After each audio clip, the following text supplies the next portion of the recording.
Very good evening to everybody. It's Thursday evening, Candid Conversations from Lockdown.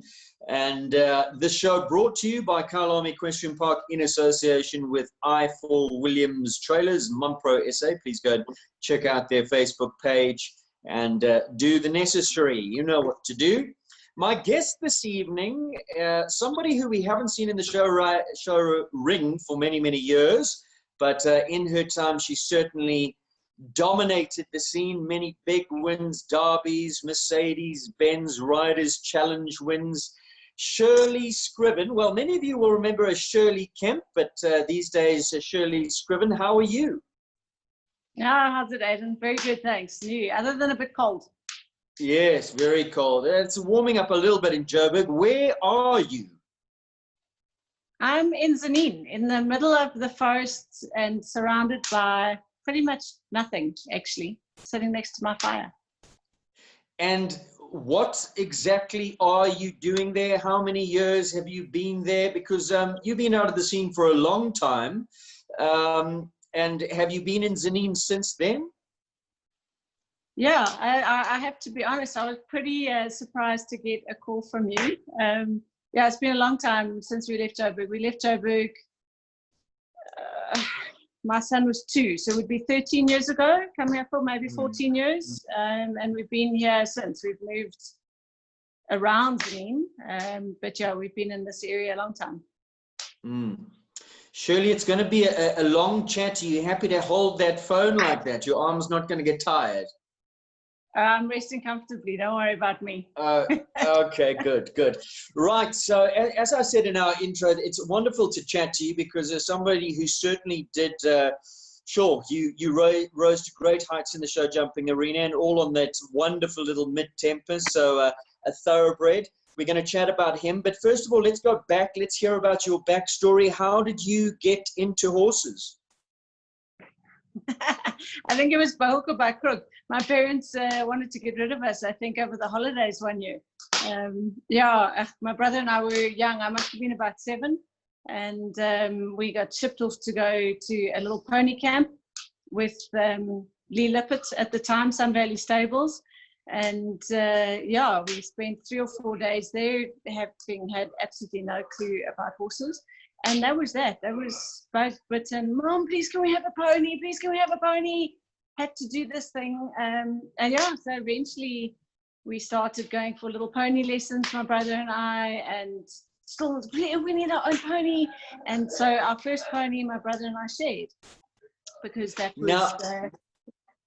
Were your parents horsey at all? The fact that they sent you off to a pony camp thinking that was a good idea? Did they know what they were in for? Because most parents would go, well, I'm not letting my kids near horses in case the bug does bite. But your story's different. No, I think that's exactly it. My folks had no clue about horses. They were very not horsey. In fact, I don't think anyone in the family who was horsey before us. And so, I think they had no idea of what they were letting themselves in for. So it was a bit of a shock to the system when we came home and decided this was now the thing to do. Now you're talking we. So who was we? Was it brother, sister? Brother, my older brother Neil, who is still in Joburg and who's still riding.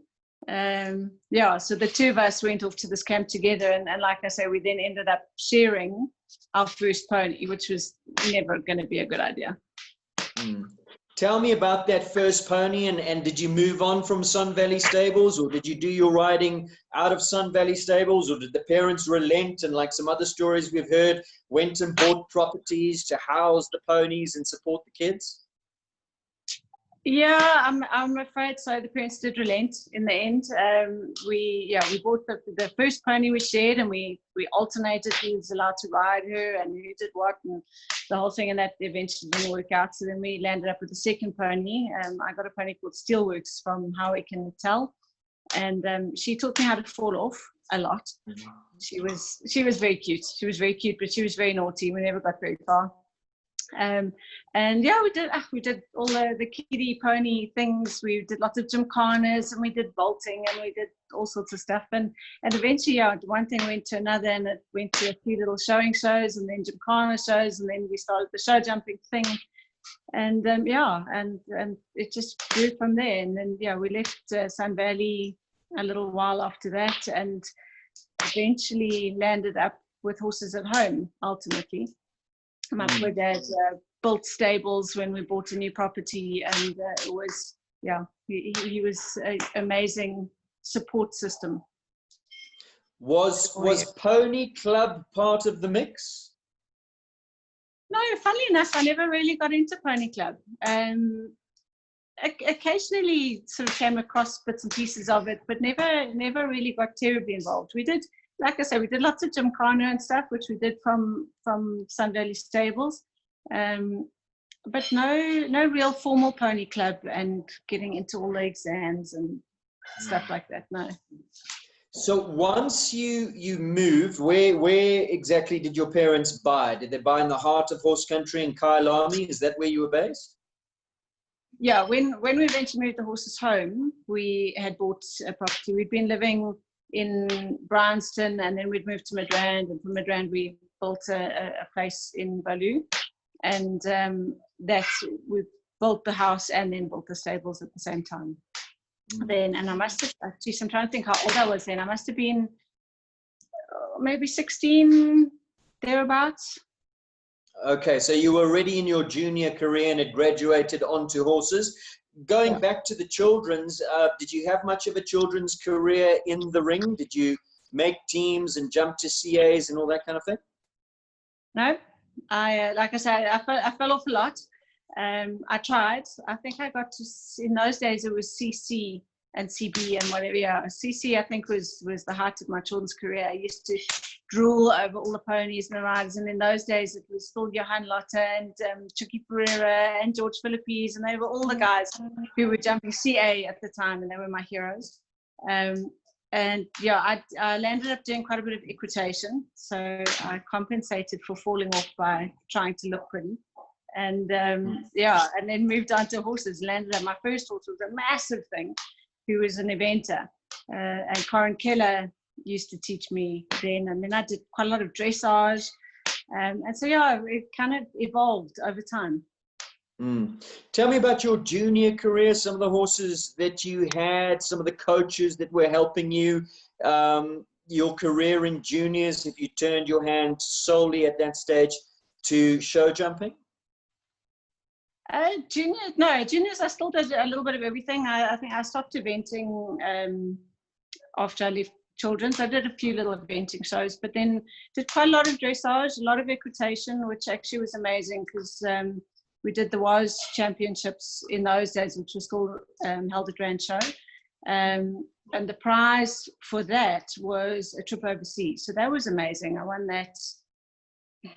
Must have been 17, and then the year when I left school after that went and spent 6 months in France as a result of that. So that was really nice. But yeah, show jumping started to become my focus as I got older. I had quite a few horses, many of which weren't all that great. We had a Namibian-born warm blood called Greco, which my brother started off, and then I took that over, and we had quite a few warm bloods and youngsters, and you know, as horses go, some went lame, some didn't, some got sold. But ultimately, I got 2 horses which were the real champions that I had. And one was Snake Eyes, who was a little feisty, hot thoroughbred, and then Mid-Tempest, who both of them I got to later my junior career. And Mid-Tempest was a wild, crazy, skinny thoroughbred at the time when we bought him, and yeah, that was just sort of love at first sight, and one thing went to the other from there. We're going to talk a lot about him, but first of all, I want to go back to something you said a moment ago, where you went overseas, you went to France. Where exactly did you go? Who were you based with? Oh gosh, now you can ask me. The guy's name was Bruno Souloumiac. I think it was in Brittany in France. Spent 6 months there, which was just a great learning curve. You know, I hadn't really been away from home before, and it was a year after I finished matric. So spent 6 months there, living in a little sort of a cottage, I suppose, on the property, and riding a lot of youngsters and doing a lot of sort of menial work grooming and mucking out. But it was just a great experience getting to go and see some of the shows over there, different kind of quality of horses, different way of training. And obviously I didn't know the language. I had taken French at school, but that's not quite the same thing as being able to speak it properly. So I probably spent the first 3 or 4 months really looking very wide-eyed and not knowing what was going on around me much, because no one there spoke English at all. Yeah, and then the last couple of months were really great. Made lots of good friends and just had quite a lot of fun. Yeah. Did you get the opportunity to compete in France at all during that time? I only had a couple of shows on young horses at sort of training show level, so nothing very exciting, and they didn't dare put me on any really decent horses, so it was quite an interesting experience. I actually remember the one show in particular. They put me on a young horse who I actually don't think had been to shows before, and we arrived in the most beautiful setting with a huge chateau in the background and these vast green lawns and things, and anyway, I got ran away with and got laughed at a lot, and that was quite an embarrassing experience. And so yeah, the show scene for me as a rider wasn't too great, but I did learn a lot. Now, as the winner of Was, and the prize was that overseas trip, was the destination chosen for you, or did you get to choose where you wanted to go, and how did that come about? Yeah, that was, I'm trying to think who at the time it was who helped with that, but it wasn't, yeah, the destination was chosen for me. We didn't really have any contacts over there at the time. So yeah, they sent us off. Bruno had fair amount of dealings with people in South Africa at the time, and so he was known. And yeah, so it was a pretty safe environment. My mom went over with me when we first went across, so that was quite nice. And then we did a bit of traveling with family again at the end of it, so it was quite nice. We then, Jason, my husband, and I also spent 6 months in Germany. Well, we spent 3 months in Germany with horses, also a few years after that. And that we got hold of. We went to work at Schockenmoller's yard in Germany, and that was through Frank Dittman, who helped to get us a place there. And that was a whole different kettle of fish again entirely, and also very, very interesting and useful experience. What were the big differences between Schockenmoller and here? I mean, we know he's a big dealing yard and he's a big breeder, but a lot of production. I mean, just like a sausage factory. They come in, they test it, they move out. Yeah, pretty much. I mean, we could tell quite a few long stories about what happened there. In fact, Jonathan Clark was there for part of the time as well while we were there. He was actually training for the World Games and spent a little bit of time there. But yeah, it was just everything about it, I think, was an eye-opener. It was huge, the scale of things, the number of horses, the way things were done, the fact that it literally, you know, it's a business. I came from a place of where the horses were pets. I loved what I did. I had a couple of horses at a time, and it was great fun. And this was serious business. Horses in, horses out, make them work, feed them, you know, put them in a stable. The horses didn't have things like paddocks. They didn't go out. They stayed in the stable all day. And that for me was, you know, like, what? Because my horses always just had beautiful paddocks to stay in all day. And yeah, there were a lot of things that were big eye-openers for me there, which was great. And I think the whole industry has gone maybe more that direction, being much more professional, even here in South Africa. But at the time, it was quite a big thing. Now, growing up in your young life and watching the stars of yesteryear, who were some of the big names that you really looked up to that gave you inspiration? I'd have to say Gonda. Gonda was probably always will be the South African person that I'd look up to most. I was very fortunate in my show jumping that I had lessons from a lot of really great riders. I was taught by Jonathan, by Anne-Marie Esslinger, by Dominique, had a few lessons with Gonda. And, you know, they were all really great mentors that I looked up to, all of them. Barry Taylor and Loretta Knowles. Loretta and I are very good friends. We've been friends for many years. And, you know, so those are the type of people that I look up to, that I still do today. You know, even though there's even Ronnie Lawrence was around, you know, there are a lot of guys who actually still show jumping today, but who are great people to look up to and aspire to. Gail Foxcroft, I think, for me also is somebody who I always admired greatly for her horsemanship. All legends. Going back again to your junior years, I want to talk about, you're born and bred Joburg. You've always lived Joburg before you made the trek to Zanin. Schools that you went to and other interests, because your husband tells me you're very sporty, and you've attained great success since leaving show jumping and other sports, which we'll touch on. But at school, were you sporty, or was it and partook in other sports, or was it always show jumping? Yeah, I think I probably could have done a lot of other sports when at school if I hadn't started with the horses so early. I remember in primary school I swam a lot.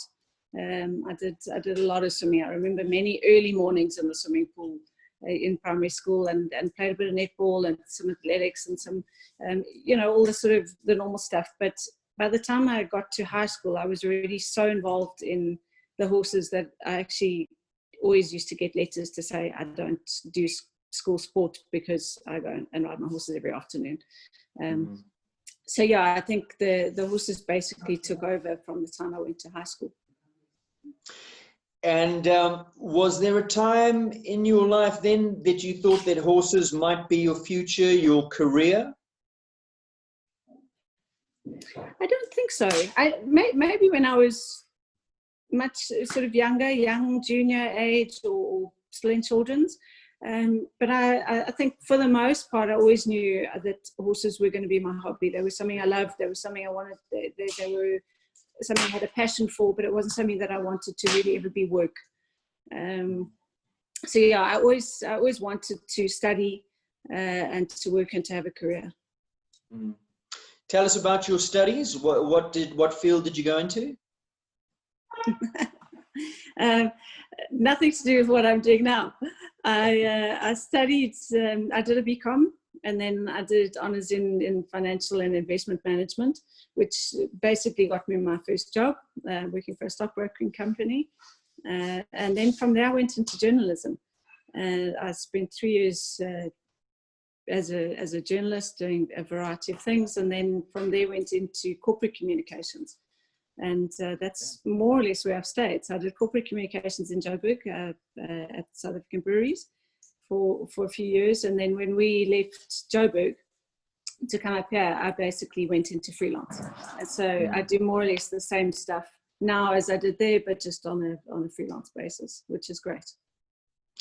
Back to the horses, back to those two that you mentioned earlier. Obviously you had your big success on Mid Tempest and Snake Eyes. First of all, Snake Eyes, tell us about him, how you got him, his pedigree, some of the success you attained on him. Yeah, so gosh, I don't even know how it came up, but he was owned by Freddie, I think it was Freddie Weller, and I went to have a look at him. I was looking for a horse at the time, and he was an instant hit. We just connected. He was a tiny little thoroughbred, with a bit of attitude, but he was amazing. He had a heart the size of a lion, and you know, he was just one of those horses that you got on. He was rideable. He did it right. He had an attitude that was just point me at it. Yeah, so he arrived in my life at more or less the same time as Mid Tempest did. Mid Tempest came from PE, went down and looked at him, and he, you know, I was told that he was really hot, but he actually was pretty good when I tried him. Went well, all good, and so I more or less the same time I landed up with both of them. He was also little, and he was a very skinny, feisty thoroughbred as well. And one of the first shows I landed up at on both the horses was SA Champs, Junior SA Champs. And Snake Eyes went like a dream, got tickets in every class, was absolutely fantastic. And I couldn't ride one side of my Tempest. He fly-leapt everywhere with me, ran away. I was in tears after almost every class. It was just, I didn't know who this horse was. He wasn't the same horse that I tried and had just bought. But yeah, anyway, we figured it out, and eventually we built an incredible partnership. Where in PE did you get him, and both of them, what levels were they at when you got them? Were they already well-established horses? Yeah, they were. Tempest was a C grade, 1.20 m. In fact, I think they both were. They were both 1.20 m horses. So yeah, I had done a little bit of young horses up until then. And they were, I suppose, the next stepping stone up to work up to grades. And yeah. So and you were still juniors at this time? Yeah. So I started with them in what was then JBs. And then we worked up to JA from there. Yeah. And how long did you have left in junior when you got them? And were they SA champs? Did you get them up into JAs? Were there big wins in juniors before you turned adult? Yeah, I must have had them maybe about 18 months thereabouts in juniors. And yeah, my Tempest, we got Sanif colours on him. He was in the Transvaal team a couple of times in JAs. So he did well. We literally, once we figured out our partnership, then we had some really nice classes and good wins. And Snake Eyes was just, he was a champion. He won a lot he was a speed horse type. He could go flat out and run him at anything, but he wasn't going to be necessarily, well, put it this way, he was never a World Cup horse. He was small, he had a little stride, and he could every now and then just dump me on my head if I missed a distance or there was a long combination or something like that. But yeah, they both came into their own really quickly, which was great. When you say small, how small are we talking? Because a lot of people have got an avoidance to small horses. They like to sit on something substantial, but small horses can do the job if they've got the attributes, they got the step, they got the heart, they got the will to do the job. There's nothing wrong with a small horse. No, totally. I always loved him. So Snake Eyes was 15.3. But he was probably the stockier of the two. My Tempest, actually, everyone always thought was tiny in height, but he wasn't that small. He was 16.1, but he was just always a narrow little type of horse that he actually almost looked smaller than Snake Eyes in his way. He was light. Yeah, but it never, I must say, it never bothered me. Like I said, the only thing with Snake Eyes was that every now and then, if I had a big double oxes, we could battle to get to the back rail. But my Tempest had incredible scope. He never, ever struggled with the size of a fence or a distance or getting somewhere. In fact, one of his weird traits that I often used to laugh at, and I could actually feel it in a double, and I would see it on videos sometimes, where he wouldn't put both front feet down in order to figure out the distance. He would land and he would skip with one front foot. And it was the most amazing thing to watch. But he always he made a plan, and yeah, he loved his job. Do you remember their pedigrees? I think Mid-Tempest had a great jumping pedigree, went back to Drumbeat, if I'm not mistaken. Snake Eyes was the Drumbeat. Mid-Tempest was a midbeat, out of a midbeat mare. Snake Eyes was a Drumbeat, yeah. So they both had good lines. Don't ask me to remember all of them now. You'll have to chat to Charles Baker if you want the I'm sure Charles will definitely post on the link, that's for sure, with pictures, and he's very fond of the thoroughbreds. You said Mid-Tempest, when you got him back from PE and put him in the ring, he was full of antics that you hadn't anticipated. Was there a time of retraining and going back to basics? I wouldn't say retraining. I put a lot of hours in, but he was his own self. He was the only horse I ever rode that was anything like him. He had his way, and you actually had to fit in with him rather than retrain him to fit in with me. He was super sensitive, Sorry, I've got the dog pushing in here. He was really sensitive, and when I first started riding with him, he would fly leap with me everywhere, and he loved to land and buck and sort of, you know, just show that he was having a bit of fun. And I think the way we worked so well is because I worked with him. I didn't try too hard to change him, because that's when things just went a bit pear-shaped. Yeah, and like I say, Snake Eyes was never a hard horse. He was one of those real easy types. He just was easy to ride no matter what you did. In terms of athleticism or scope, where would you put them? Did they have the natural scope, or did they like to get their jump out of a bit of a run, typically as most thoroughbreds do? Yeah, Mid-Tempest had incredible scope. He really, I would never drop a stride with him, or at least very seldom. If I ran him at a fence, he would have the front rail. But I could hold and hold and hold, and he would just shorten and shorten and shorten and go up and down more and more and more, and then he would just explode. And he would still go up, and he would still go across, and he would still reach the next fence if it was a double or a triple, or it sort of didn't matter with him. As long as I held his head and kept him going, he would make it happen. Snake Eyes wasn't as scopy, but he had the heart that made up for it. You moved into adults. You took both of them into adults, into your adult career. Some of the big successes that you had on both of them. Yeah. Took them both into adults. Snake Eyes won the Wrangler Derby, and I forget when that was, but he had a really great run at one point, and then he went lame. He had a bit of kissing spine, and I battled with soundness with him, and that really was, you know, more or less where his career ended. He had a great run, and then Mid-Tempest, he was super. He was on good form. He jumped some really good classes, and then when Jason and I went overseas, the second time to Germany, then I asked Jonathan Clark to ride Mid-Tempest for me, and he sort of carried on producing him, and also had some great success with Mid-Tempest in that time. That was about 6 months. And so when I came back, I really was in the pound seats. I'd had a bit of time overseas, and my horses had been sat on by Jono, and so then it went from there.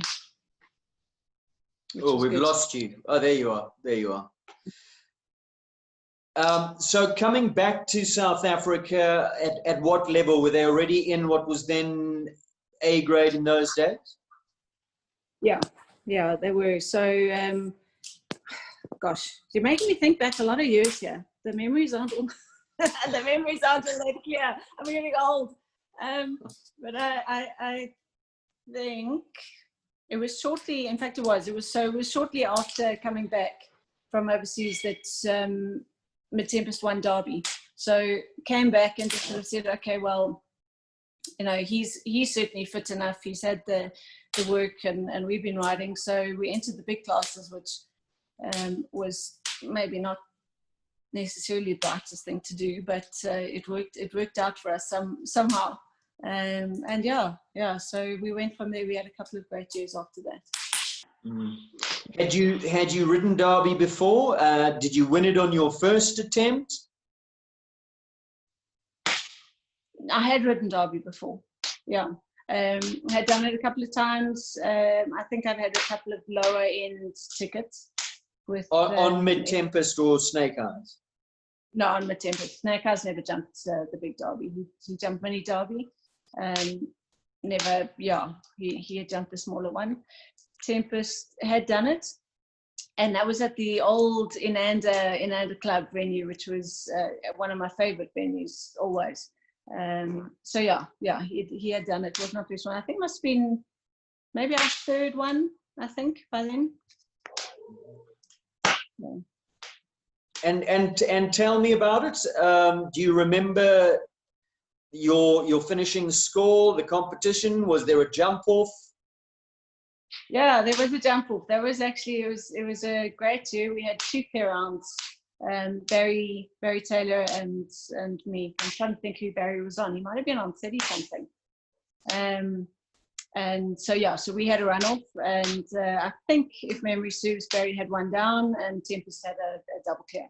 So it was quite an exciting event. And yeah, I've still got the little horse head trophy that stands proudly on my shelf to remind me. Yeah. Tell us about going into the Derby as a rider. Was it one that you always wanted to win? Was it the pinnacle? Were there World Cups back then? Were you competing in the World Cup series already? Yeah, there were World Cups. They weren't as big as they are now, I suppose. I mean, the jumps were big enough, but the series was much newer at the time, and we did do World Cups, never shaped particularly in any of those. But Derby, I think, was definitely an iconic one for me. It was definitely something that I looked at. That particular year, I had absolutely no expectations whatsoever, and maybe that's what helped. You know, when you go and you're the underdog, we'd been away, there was no pressure, no expectation, just kind of a let's go out there and have an experience. So we never managed to replicate it, sadly. But yeah, it was just one of those days where everything fell into place, and we had just a great day out. Now, back in those days, there used to be the Riders' Challenge. The format was the highest 4 qualifiers then went into the final day and would have to jump around 4 times and swap horses. Tell us about the event, the one that you won, because I think you also won the car, did you not, for 4 clear rounds? I did. Yeah, that was an amazing thing, and I'm afraid I have to say sorry to everyone else who who won it after that, because I messed it up a bit and I sold the car, because I think I was the first person to win the car, and Mercedes at the time had said you can keep the car or you can sell it, so I sold it and took the money, which was great. And after that, they said you have to keep the car for at least 12 months. So oh, sorry, I'm moving you again. There we go. Anyway, yeah, so that was actually, it was an amazing day. It was one of those days that is really just a blur. Again, went in with no expectations, was sort of amazed that I'd qualified in the top 4 at all. Looking back, if I watch the videos of that day, yeah, it blows my mind how I managed to win that class. We had, it was Greg Cleverton, Barry, and Ronnie Lawrence were the 4 of us. And I mean, I was totally outclassed. But somehow, again, I think if I look back at that, I got lucky if I watched those things. But it was an amazing day. It was an incredible experience. That's one of those the classes that just, you know, you learn from. You call on reserves that you're not sure you have, and it's a bit of a game of nerves, I guess. But it was great. I loved that event. I always loved that event. So who were the other horses? So Greg Cleverton, was it high expectations? Barry could have been on a number of horses, I don't know. Barry was on 30-something, and Ronnie was on Ballon Rouge, who ran away with me a lot. That was just a case of sort of sit tight and hang on for dear life, I think. Although I think Ronnie might have a few stories to say about what he thought about riding my horse. He also it was quite an amusing day of swapping horses. But yeah, I counted myself lucky to get to sit on that kind of quality horse flesh. If you were to pick one besides your own that you really enjoyed riding, who would that have been? Of the 3, I think I found High Expectations the easiest. But in terms of if I had been said you could buy one of the 3, I'd probably have taken 30-something, I think. Yeah. The runner-up, who was the closest score? And for that competition, there's also the top horse, the horse that comes out with the least amount of penalties, also wins something. Who was that on the day? That was my Tempest. What kind of a question is that? Yeah. Did he manage to jump 4 clears? Oh, I think he did. Either 4 clears or one fence down on the day. I'd have to go back and check. And so the other, given his little quirks and his way of going, the other riders didn't battle with him?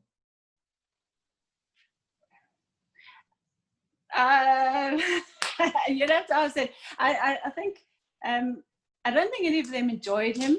Let's put it that way. But he always did his best. You know, he was such a trier, and he was super careful. He really was super careful horse. He didn't like to hit fences.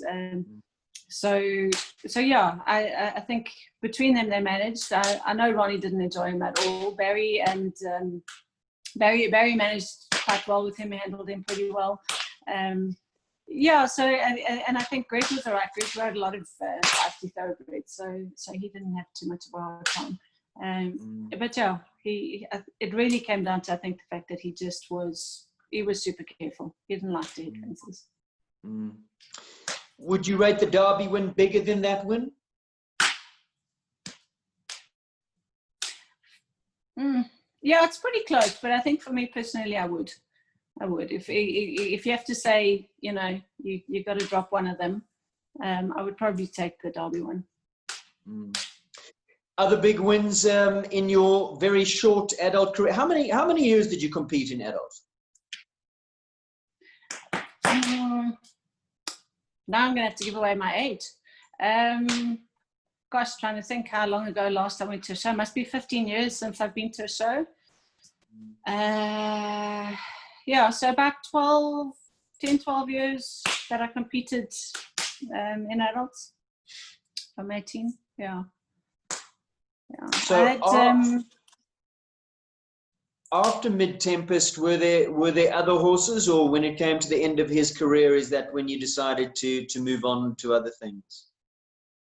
No, I had a couple of other horses. I actually really enjoyed bringing on young horses. I had two young Poland's horses from Pat Pol, both of them Bachmans. One, I had another Bachman. Anyway, that I've broken, and they were lovely. One was a little guy who I eventually sold as a junior horse, and then the other one was actually a Bahadur who he jumped up to B grade, and then sold him on. And then when we moved up to Zanin, I had Poland's Watch Me, who was also Bachman, and she eventually landed up being bought by Lorette. And Lorette jumped up to World Cup level, and she was also a really nice, talented horse. So in that time of adults, apart from the Derby and the Mercedes-Benz Riders Challenge, other big wins, were there SA Champs or Grand Prix or anything else that you've still got on your mantelpiece? Yeah, I did win SA Champs one year, and I won SA Outdoor Grand Prix.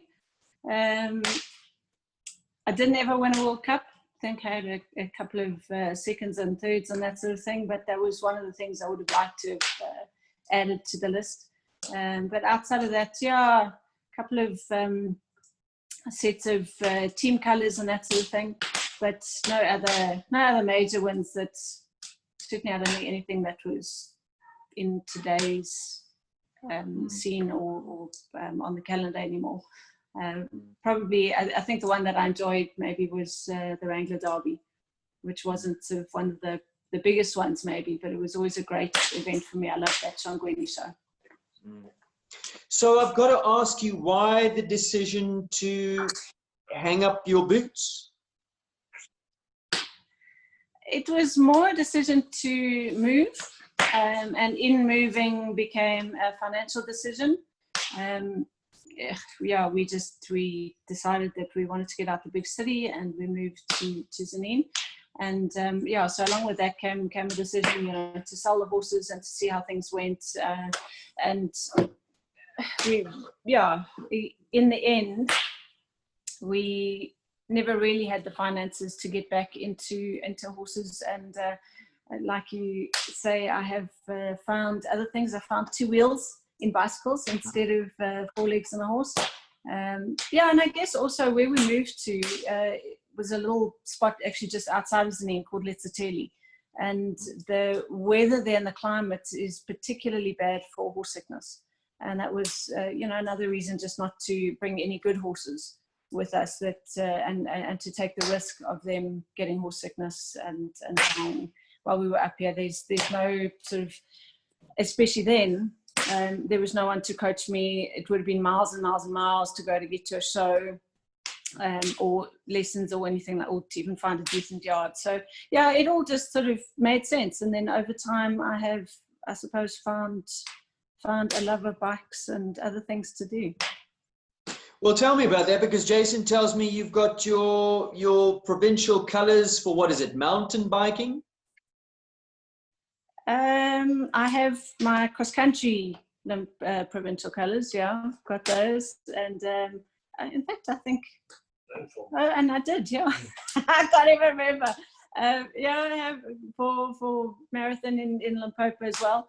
But I have to be pretty honest about that there's not too many women who ride mountain bikes in the marathon classes up here. So yeah, it's not quite the same as saying I got them in Joburg or Gauteng. But yeah, I love my bicycle. Absolutely love my bicycle. And where we live, it's amazing. I just literally climb on my bike at my door, and we can go for 10Ks or 80Ks. And it's become an amazing sport that we do as a family as well, which is something that's grown on us a lot with young boys in the house, which has been great. So you obviously do a lot of competing. Have you bumped into Sean Henderson at all? Because he also gave up the horses for the bicycle, and I believe is a bit of a phenomenal rider. Yeah, and I won't hold a candle to Sean. I'm definitely not in his league. We've seen him on a lot of start lists and things like that at races that we've also been to, but definitely not in his category. We haven't actually seen him at a race. But I'm hoping one day we will bump into him. Actually, interesting how many horse riders do ride bicycles as well, though. We've bumped into quite a few. Yeah. And the great thing is, while you're sleeping, they're not eating, so a little bit cheaper, I guess. Let me tell you, I do have. I've got a couple of clients here who I still keep a finger in the pot with. That I help with horses every now and then. I'm so grateful when I see them getting sick and needing shoes and needing teeth done and all that stuff. Yeah, it does remind me that there are good reasons to be riding horses anymore. Jason's telling me I have to turn my phone around and show you my new stable, my current stable. So I'm going to just do this and show you. I don't know if you can see that against the wall. Yeah. I don't think I can. Can you see it? That's the inside stable. Brilliant. Where all the bicycles live. So yeah, we have lots of those. But like you say, at least they don't eat while they're indoors. Yeah. Now, I'm told also that it's not only bicycles, that you were capped provincial colours again for squash. No, I'm not so sure about that one. I did play squash. Squash was the first thing I got into before I found the mountain bike. And I did play in the Limpopo Masters B team. I'm not quite sure that qualifies as colours, but yeah, I did it for, I loved the squash. But again, just battled with sort of the squash courts were in town and we were out of town, and then people only wanted to play at night, and it was a bit of a logistical story. So yeah, so anyway, the bike replaced the squash court. Now, while we've got you, let's play catch up with the rest of the family as well, because Jason's sister Michelle, she was also top rider. We don't see her anymore. Where is Michelle? What's she up to? So Michelle and her husband Andy and their family, they immigrated to America. They're now living in Atlanta, in Georgia. They've been there for a little over 3 years now. Sorry, Jason keeps giving me his 2 cents worth over here. But so Michelle is married to Andy Stafford, who is Kirsty Stafford's brother. So and Kirsty also used to be a very big horse rider. Her kids are now involved, so it's all sort of being kept in the family. But anyway, so that's where Michelle is. Her daughter is now also just starting to learn to horse ride and just getting involved. So maybe they'll be the next ones who get sort of caught with the bug. And is Michelle still riding? Is she also given it up for family life? she's ridden a few times over there, but she hasn't got any of her own horses. Doesn't compete or anything like that. But yeah, so they've got a little yard down the road, and they do go for outrides and that sort of thing. And she's, like I said, she's taking her daughter now, and she's learning to ride. So more of an enjoyment pastime than taking it seriously at this stage. Yeah. Now, that husband of yours was also big into horses, and then moved into racing. I think he was a stipendiary steward for a while. There he is. So hello. There he is. Are horses still part of Jason's life at all, or also given it up? No, so yeah, so pretty much the same as me. He also gave it up when we moved up here. He worked for a long time in the horse racing industry as a stipendiary steward, as well as doing the riding. So yeah, he hasn't ridden at all since we've been up here. So it's been quite a few years.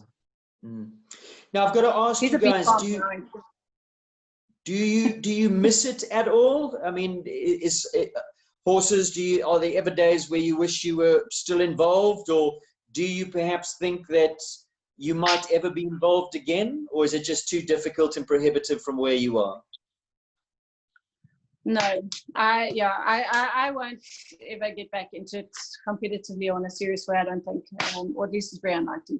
Like I said, I've got a couple of people here that I help, so actually helping someone to break in a young horse at the moment. So every now and then I stick my finger in the pot, I guess.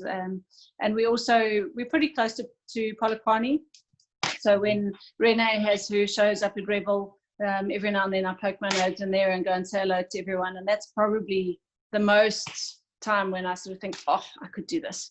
I could really enjoy to go back to a show and get back into it. But for the most part, realistically, yeah, it's not something that's going to be back on my. Never say never, but it's unlikely.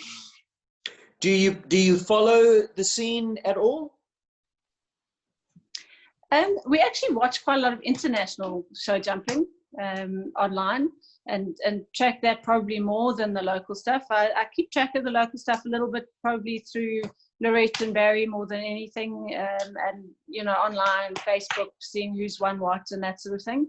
But yeah, we physically get to very few shows to actually watch and connect with people. Well, it's been wonderful chatting. I'm not going to keep you much longer. Thank you for your contribution and for your time in the ring. Always loved watching that little chestnut with a white face, and what a champ the two of you were. Congratulations on all your big wins, and all the best for your future endeavors and all your competitions on two wheels. Yeah, thanks very much, Aidan. Yeah, it's been good catching up. Nice to see you. Take care.